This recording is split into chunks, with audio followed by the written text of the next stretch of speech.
Hip-hop is not just the music, it's not just rap. It's a living, breathing culture that embodies the DJs or the DJing, the MCs, the MCing, the aerosol art, or what we call graffiti, the B-boys and B-girls, or breaking. This is the Bronx's greatest export.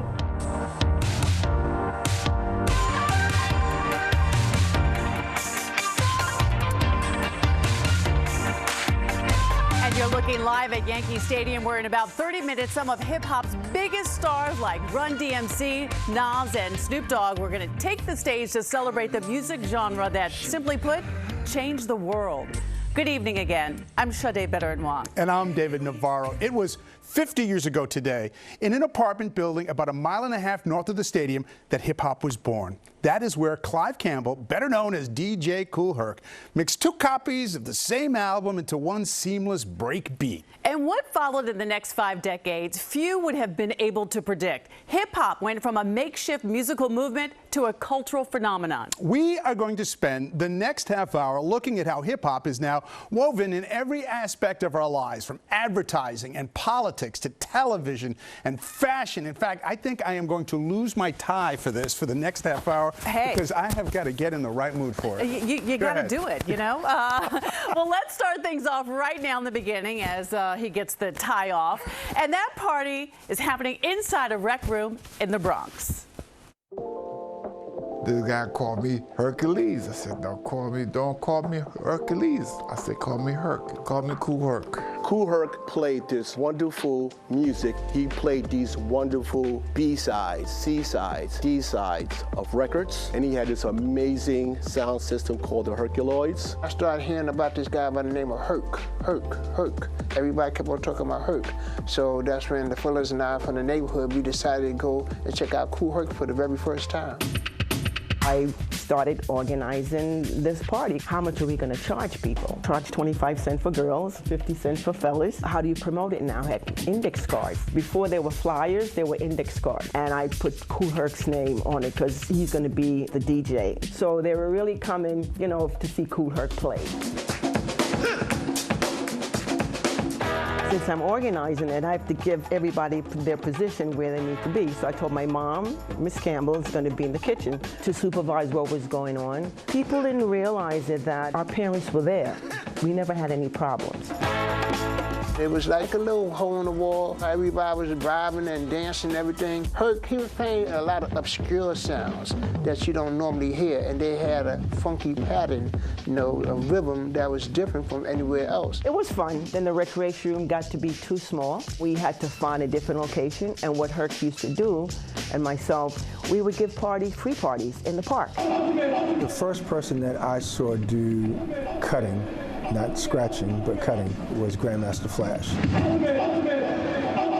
I was doing this technique in the park of elongating a drum break. Instead of people dancing, they were like looking under the table. How is he possibly doing this? It's grabbing a piece of existing music and looping it and repeating it and repeating it. Now machines do it. I was doing it with my hands when I was a kid in a park.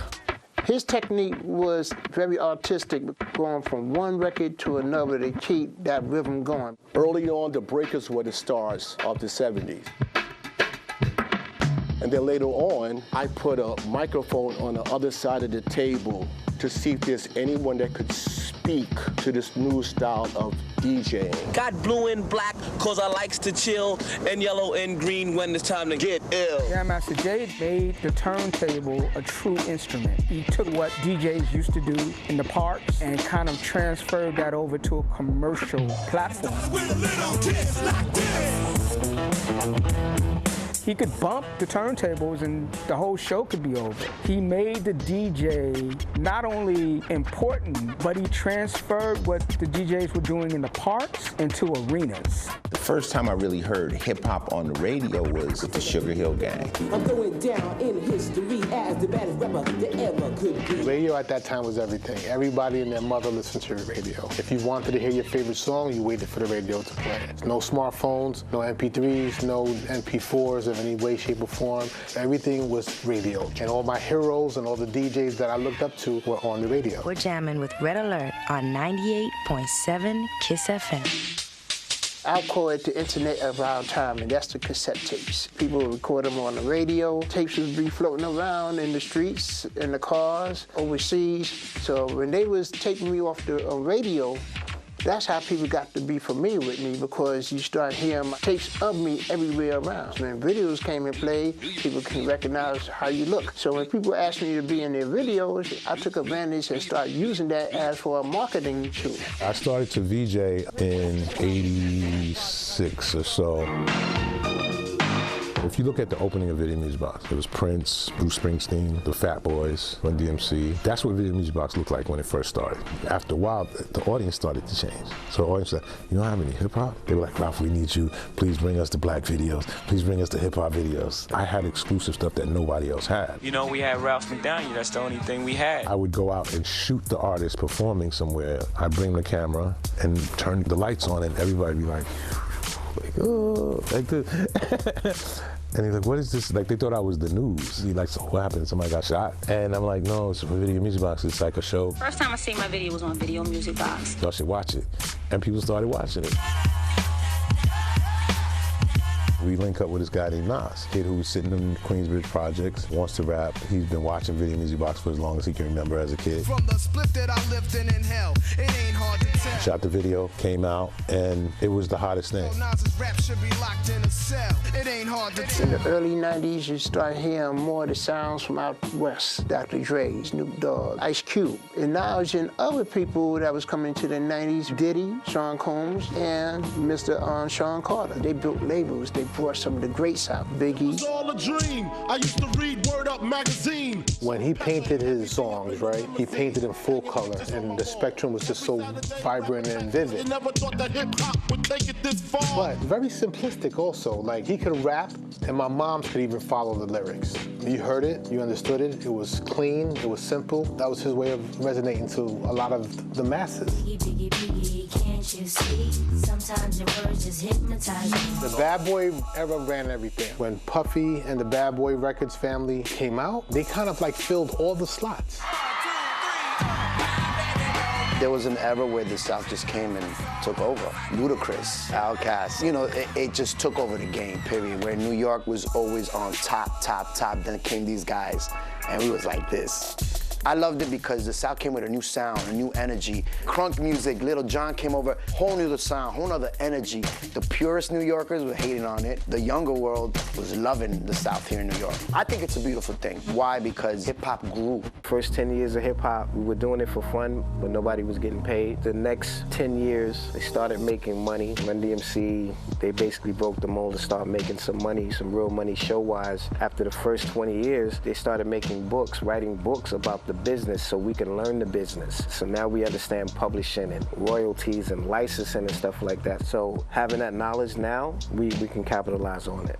As black people, sometimes we go into situations and we don't get to own our stuff. And what I most appreciate about Jay-Z, he said in his raps what he was going to do. I'm not a businessman, I'm a businessman. And he pulled it off. Signing to a label, putting out records, became president of the label, then he created his own label, and he pretty much created his own island to where he can do anything he wants to do. So I got rich and gave back to me, that's the win-win. Hip-hop has been able to take people and let them be able to express themselves in a clear way. Hip-hop is the way of life. It's the way how you feel. It's how you present yourself. It's 50 years, you know, and it's a wonderful run. A lot of times they were going to give up on it. We never gave up on it. We knew where the journey was going to go. What started here in the Bronx has now become the most influential art form in the entire world. Oh my goodness. Better believe it. Love that look back. It's a walk down memory lane, isn't it? It was. And so nicely put together by everyone involved. And Sade, do you know that many believe the term hip-hop started to spread and really become popularized as the Sugar Hill Gang song Rapper's Delight took off? So you'll see why. The hip hop, the hip to the hip and the hip hip hop, you don't stop, rock it to the bang, bang the boogie, say up jump the boogie to the rhythm of the boogie beat. How many of you were singing along just now, right? I bet you were. That video, by the way, shot in the soap factory here in Palisades Park, New Jersey.